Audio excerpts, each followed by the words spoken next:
ہندوستان کے مغربی ساحل کی اہم بندرگاہوں اور جزیرے سراندیپ کے ساتھ ایک مدت سے عربوں کے تجارتی تعلقات چلے آتے تھے۔ زمانہ جاہلیت میں چند عرب تاجر سراندیپ میں آباد ہو گئے تھے، اور جب عرب میں ایک نئے دین کا چرچا ہونے لگا تو یہ دین ان تاجروں کو اپنے آباء و اجداد کے مذہب کو ترک کرنے پر آمادہ نہ کر سکا۔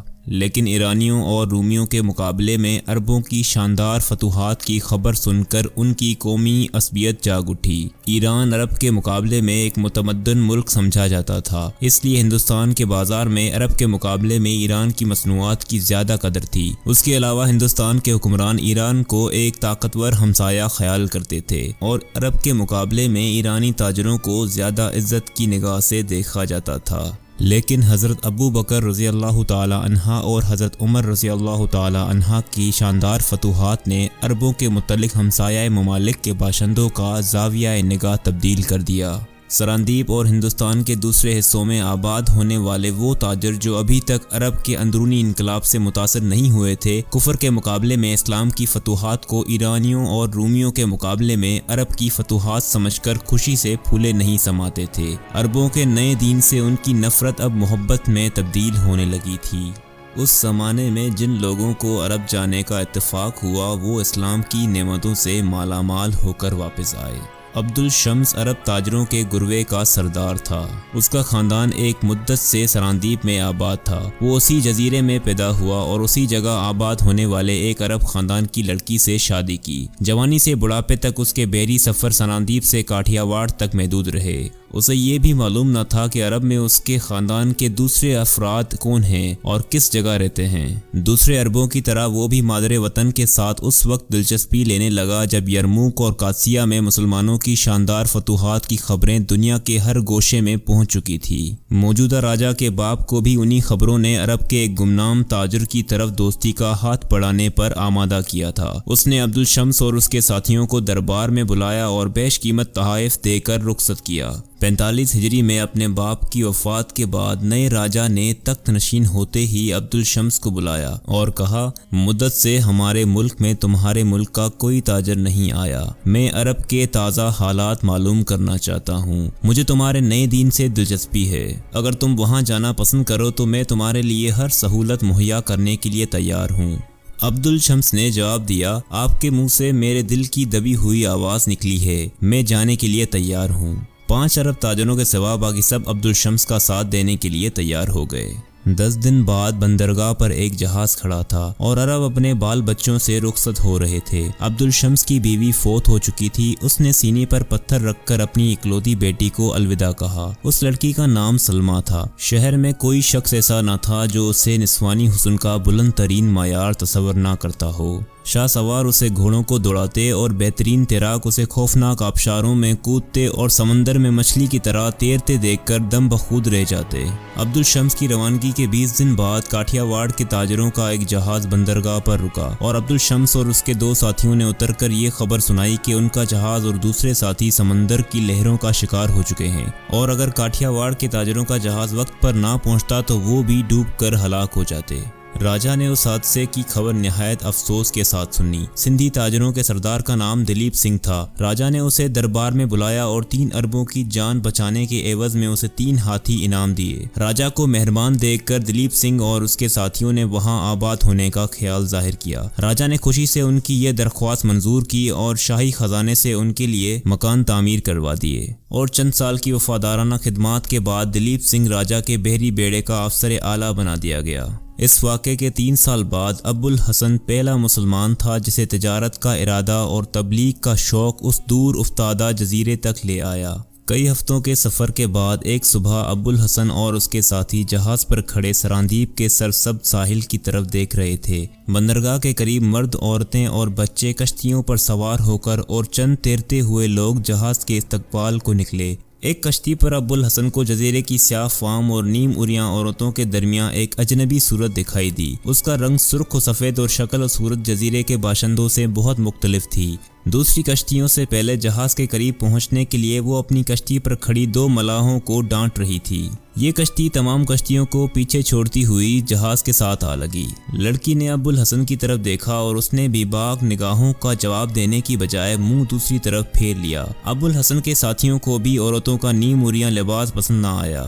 حسین لڑکی نے جہاز والوں کی بے اعتنائی کو اپنی توہین سمجھتے ہوئے سراندیپی زبان میں کچھ کہا، لیکن جہاز پر سے کوئی جواب نہ آیا۔ اچانک ابو الحسن نے کسی کی چیخ پکار سن کر نیچے دیکھا۔ کشتی سے 8-10 گز کے فاصلے پر وہی خوبصورت لڑکی پانی میں گوتے کھا رہی تھی۔ کشتی والے اس کی چیخ پکار کے باوجود سخت بے اعتنائی کے ساتھ اس کی طرف دیکھ رہے تھے۔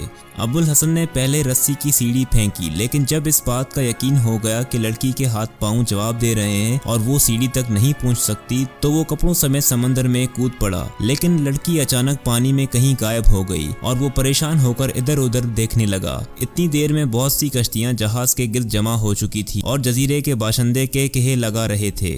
ابو الحسن نے 3 مرتبہ غوطہ لگانے کے بعد دل برداشتہ ہو کر سیڑھی کی رسی پکڑ لی اور وہ جہاز پر چڑھنے کا ارادہ کر رہا تھا کہ اوپر سے اس کا ساتھی چلانے لگا، وہ ادھر ہے، جہاز کے دوسری طرف، وہ ڈوب رہی ہے، شاید کسی مچھلی نے پکڑ رکھا ہے۔ ایک بار پھر مقامی مرد اور عورتیں زور زور سے ہنسنے لگے۔ ابو الحسن لڑکی کے جہاز کی دوسری طرف پہنچنے کی وجہ نہ سمجھ سکا۔ تشویش اور حیرانی کے ملے جلے جذبات کے ساتھ اس نے جلد ہی پھر سے غوطہ لگایا اور جہاز کے نیچے سے گزرتا ہوا دوسری طرف پہنچ گیا۔ وہاں کوئی نہ تھا، اوپر سے اس کا وہی ساتھی شور مچا رہا تھا، وہ ڈوب گئی، اسے مچھلی نگل گئی۔ ابو الحسن مایوس ہو کر پھر دوسری طرف پہنچا۔ اس دفعہ لوگوں کے کہوں میں اس کے ساتھی بھی شریک تھے اور ایک عرب نے کہا، آپ آ جائیے، وہ آپ سے بہترین تیر سکتی ہے۔ ابو الحسن نے شرمندہ ہو کر سیڑھی پکڑ لی، لیکن ابھی ایک ہی پاؤں اوپر رکھا تھا کہ کسی نے اس کی ٹانگ پکڑ کر پانی میں گرا دیا۔ اس نے سنبھل کر ادھر ادھر دیکھا تو لڑکی تیزی سے سیڑھی چڑھ رہی تھی۔ ابو الحسن جہاز پر پہنچا تو اس کے ساتھی پریشان سے ہو کر جزیرے کی لڑکی کے کہے سن رہے تھے۔ لڑکی نے ابو الحسن کی طرف دیکھ کر عربی زبان میں کہا، مجھے آپ کے بھیگ جانے کا بہت افسوس ہے۔ لڑکی کے منہ سے عربی کے الفاظ سن کر سب کی نگاہیں اس پر جم کر رہ گئی۔ ابو الحسن نے پوچھا، کیا تم عرب ہو؟ لڑکی نے ایک طرف سر جھکا کر دونوں ہاتھوں سے اپنے سر کے بالوں کا پانی نچوڑتے ہوئے جواب دیا، ہاں میں عرب ہوں۔ ایک مدت سے ہم عربوں کے جہاز کی راہ دیکھا کرتے تھے، میں آپ کو خوش آمدید کہتی ہوں، آپ کیا مال لائے ہیں؟ ایک عرب لڑکی کو اس لباس میں دیکھنا ابو الحسن اور اس کے ساتھیوں کے لیے ناقابل برداشت تھا۔ وہ پریشان ہو کر ایک دوسرے کی طرف دیکھ رہے تھے۔ لڑکی نے اپنے سوال کا جواب نہ پا کر پھر پوچھا، میں پوچھتی ہوں آپ کیا مال لائے ہیں؟ آپ حیران کیوں ہیں؟ کیا عرب عورتیں تیرنا نہیں جانتی؟ آپ کیا سوچ رہے ہیں؟ اچھا میں خود ہی دیکھ لیتی ہوں۔ ابو الحسن نے کہا، ٹھہرو، ہم گھوڑے لائے ہیں، میں تمہیں خود دکھاتا ہوں۔ لیکن میں حیران ہوں کہ اس جزیرے کے عرب ابھی بھی زمانہ جاہلیت کے عربوں سے بدتر زندگی بسر کر رہے ہیں۔ کیا انہیں انسانوں کا لباس پہننا اور مردوں سے حیا کرنا کسی نے نہیں سکھایا؟ لڑکی کا چہرہ غصے سے سرخ ہو گیا۔ لڑکی نے جواب دیا، کیا یہ انسانوں کا لباس نہیں، معلوم ہوتا ہے کہ تمہارے گھر تک اسلام کی روشنی ابھی تک نہیں آئی۔ یہ کہہ کر ابو الحسن نے ایک جبہ اٹھایا اور لڑکی کے کندھوں پر ڈال کر بولا، اب تم ہمارا جہاز دیکھ سکتی ہو۔ لڑکی نے ابو الحسن کے الفاظ سے زیادہ اس کی شخصیت سے مرعوب ہو کر اپنے اریاں، بازوؤں اور پنڈلیوں کو جبے میں چھپا لیا۔ ابو الحسن کے پاس 50 عربی گھوڑے تھے۔ لڑکی نے تمام گھوڑوں کا معائنہ کیا اور ایک گھوڑے کی پیٹھ پر ہاتھ رکھ کر بولی، میں یہ خریدوں گی، اس کی کیا قیمت ہے؟ ابو الحسن نے کہا، تم میں ابھی تک عربوں کی ایک خصوصیت باقی ہے، یہی گھوڑا ان سب میں بہترین ہے، لیکن تم نہ اس کی قیمت ادا کر سکو گی اور نہ یہ عورتوں کی سواری کے قابل ہے۔ یہ جس قدر خوبصورت اور تیز رفتار ہے اسی قدر منہ زور بھی ہے۔ لڑکی اس جواب پر مسکرائی اور بولی، خیر دیکھا جائے گا، آپ نے جہاز اتنی دور کیوں ٹھہرا لیا؟ ابو الحسن نے جواب دیا، میں اس ملک کی حکومت سے اجازت لینا ضروری سمجھتا ہوں۔ لڑکی نے کہا، سراندیپ کا راجہ ایک مدت سے عربوں کے جہاز کا انتظار کر رہا ہے، جہاز کنارے پر لے چلیے۔ لیجیے، راجہ کے امیر بحر خود ہی پہنچ گئے۔ دلیپ سنگھ عبد الشمس سے گہرے تعلقات کی بدولت عربی میں اچھی خاصی استعداد پیدا کر چکا تھا۔ اس نے جہاز پر چڑھتے ہی عربی زبان میں کہا، آپ نے جہاز اتنی دور کیوں ٹھہرا لیا؟ ابو الحسن کی بجائے لڑکی نے جواب دیا، ان کا خیال تھا کہ شاید جہاز کو بندرگاہ پر لگانے سے پہلے راجہ سے اجازت حاصل کرنا ضروری ہو۔ دلیپ سنگھ سن کر مسکرانے لگے اور کہنے لگے، مہاراج آپ کو دیکھ کر بہت خوش ہوں گے۔ لڑکی کہنے لگی، اب میں جاتی ہوں، لیکن اس بات کا خیال رہے کہ وہ سفید گھوڑا میرا ہے اور میں اس کے منہ مانگے دام دوں گی۔ یہ کہہ کر لڑکی نے جبہ اتار کر ایک عرب کے کندھوں پر پھینک دیا اور بھاگ کر سمندر میں چھلانگ لگا دی۔ عبدالشمس کو عربوں کے جہاز کی آمد کی اطلاع مل چکی تھی۔ اس نے شہر کے چند معززین کے ساتھ ابوالحسن اور اس کے ساتھیوں کا استقبال کیا، انہیں اپنے گھر اور ان کے گھوڑوں کو اپنے استبل میں جگہ دی۔ آن کی آن میں 50 گھوڑوں کے کوئی 200 خریدار جمع ہو گئے اور تمام ایک دوسرے سے بڑھ کر بولی دینے لگے۔ دلیپ سنگھ نے مشورہ دیا کہ راجا کو دکھائے بغیر کوئی گھوڑا فروخت نہ کیا جائے، ممکن ہے وہ تمام گھوڑے خرید لیں۔ عبدالشمس نے دلیپ سنگھ کی تائید کی۔ ابھی یہ باتیں ہو ہی رہی تھی کہ راجا کا ایلچی آیا اور اس نے کہا مہاراج عرب تاجروں سے ملنا اور ان کے گھوڑے دیکھنا چاہتے ہیں۔ دلیپ سنگھ نے ایلچی سے کہا تم جاؤ اور مہاراج سے کہو ہم ابھی آتے ہیں۔ یہ کہہ کر ابوالحسن سے مخاطب ہوا، ایک گھوڑا شیخ عبدالشمس کی بیٹی نے اپنے لیے منتخب کیا ہے، میرا خیال ہے کہ اسے یہیں رہنے دیا جائے۔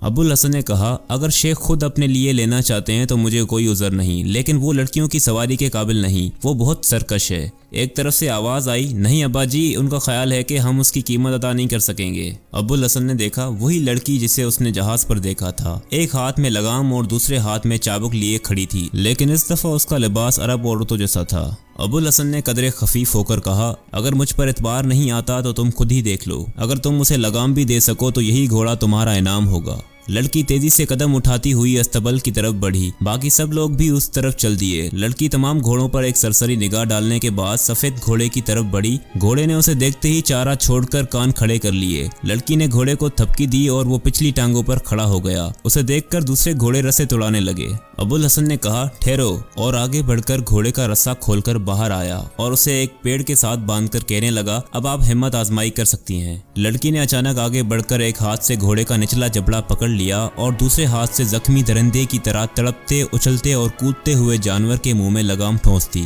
تماشائیوں نے حیرانی پر قابو نہ پایا تھا کہ اس نے رسہ کھولا اور گھوڑے کی پیٹھ پر سوار ہو گئی۔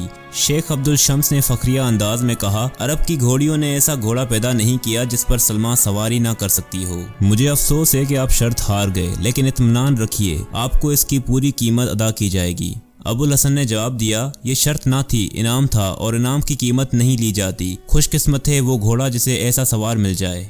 راجہ دیکھنے سے پہلے ہی تمام گھوڑوں کو خریدنے کا فیصلہ کر چکا تھا۔ شاہی خزانے سے جو قیمت ادا کی گئی وہ عربوں کی توقع سے کہیں زیادہ تھی۔ راجہ نے ابوالحسن سے عربوں کے نئے دین اور ان کی فتوحات کے متعلق کئی سوالات کیے۔ دلیپ سنگھ نے ترجمانی کے فرائض انجام دیے۔ ابوالحسن نے تمام سوالات کا جواب دینے کے بعد دین و اسلام کے ہر پہلو پر روشنی ڈالی۔ راجہ نے اسلام کی بہت سی خوبیوں کا اعتراف کرنے کے بعد ابوالحسن سے دوبارہ ملاقات کا وعدہ لے کر اسے رخصت کیا۔ اس کے بعد جب ابوالحسن اپنے میزبان کے گھر واپس پہنچا تو اسے معلوم ہوا کہ سلمہ ابھی تک گھر واپس نہیں آئی اور عبدالشمس چند آدمیوں کے ہمراہ اس کی تلاش میں جا چکا ہے۔ ابوالحسن نماز ظہر ادا کرنے کے بعد پریشانی کی حالت میں مکان کے صحن میں ٹہل رہا تھا کہ سفید گھوڑا بے تحاشا بھاگتا ہوا اندر آیا۔ گھوڑے کی لگام بھی غائب تھی۔ ابوالحسن نے اپنے ساتھیوں کی طرف دیکھ کر کہا خدا کو معلوم اسے کیا ہوا ہے، یہ گھوڑا سرکش ضرور ہے لیکن گرے ہوئے سوار کو چھوڑ کر آنے والا نہیں، اور لگام پاؤں کے نیچے آ کر ٹوٹ سکتی ہے، لیکن اس کا گر پڑنا ممکن نہ تھا، میں جا کر دیکھتا ہوں۔ ابوالحسن نے شیخ عبدالشمس کے خادم سے دوسری لگام منگوا کر گھوڑے کو دی اور ننگی پیٹھ پر سوار ہو کر مکان سے باہر نکلا اور گھوڑے کو اس کی مرضی پر چھوڑ دیا۔ گھوڑے کی رفتار ظاہر کرتی تھی کہ اس سے بہت زیادہ کام لیا جا چکا ہے۔ گھوڑا چند گھنٹے جنگل میں سے گزرنے کے بعد ایک ٹیلے پر چڑھا اور ایک آبشار کے قریب جا کر رک گیا۔ اس سے اوپر جانے کا کوئی راستہ نہ تھا۔ کچھ دیر ادھر ادھر دیکھنے کے بعد ابوالحسن گھوڑے سے اترا اور اسے ایک پیڑ کے ساتھ باندھ کر سلمہ کو آوازیں دینے لگا۔ دیر تک تلاش کرنے کے بعد وہ تھک کر آبشار کے قریب ایک پتھر کے کنارے پر بیٹھ گیا۔ شام ہونے کو تھی۔ ابوالحسن نے عصر کی نماز ادا کی اور پھر ایک دشوار گزار راستے سے اس مقام تک پہنچا جہاں سے پہاڑی ندی کا پانی ایک آبشار کی شکل میں نیچے گرتا تھا۔ سلمہ چند قدم کے فاصلے پر ندی کے کنارے ایک پیڑ کے نیچے لیٹی ہوئی تھی۔ ابوالحسن کی نظر اس پر اس وقت پڑی جب ایک 3-4 گز لمبا اور آدمی کی ران برابر موٹا اژدھا گھاس میں سرکتا ہوا اس کے قریب پہنچ رہا تھا۔ ابوالحسن سلمہ سلمہ کہتا ہوا بھاگا اور اس کا بازو پکڑ کر گھسیٹتا ہوا چند قدم دور لے گیا۔ سلمہ نے ہلکی سی چیخ کے ساتھ آنکھیں کھولی۔ اژدھا شکار کو جاتا ہوا دیکھ کر پھنکارتا ہوا لپکا۔ اتنی دیر میں ابوالحسن نیام سے تلوار نکال چکا تھا۔ اژدھے نے اس کے بالکل قریب پہنچ کر گردن بلند کی۔ ابوالحسن نے ایک طرف کود کر وار کیا۔ اژدھے کا سر کٹ کر علیحدہ ہو گیا۔ ابوالحسن نے ندی کے پانی سے تلوار صاف کرتے ہوئے کہا تم بہت بیوقوف ہو، سونے کی یہ کون سی جگہ تھی؟ سلمہ ابھی تک دہشت زدہ ہو کر کانپ رہی تھی۔ وہ بولی میں تھک کر یہاں بیٹھ گئی تھی اور اونگتے اونگتے نہ جانے کس وقت لیٹ کر سو گئی۔ میں یہاں کئی بار آ چکی ہوں لیکن ایسا اژدھا کبھی نہیں دیکھا۔ آپ پہنچ گئے ورنہ یہ اژدھا اس طرح تڑپنے کی بجائے مجھے نگل رہا ہوتا، لیکن آپ یہاں کیسے پہنچے؟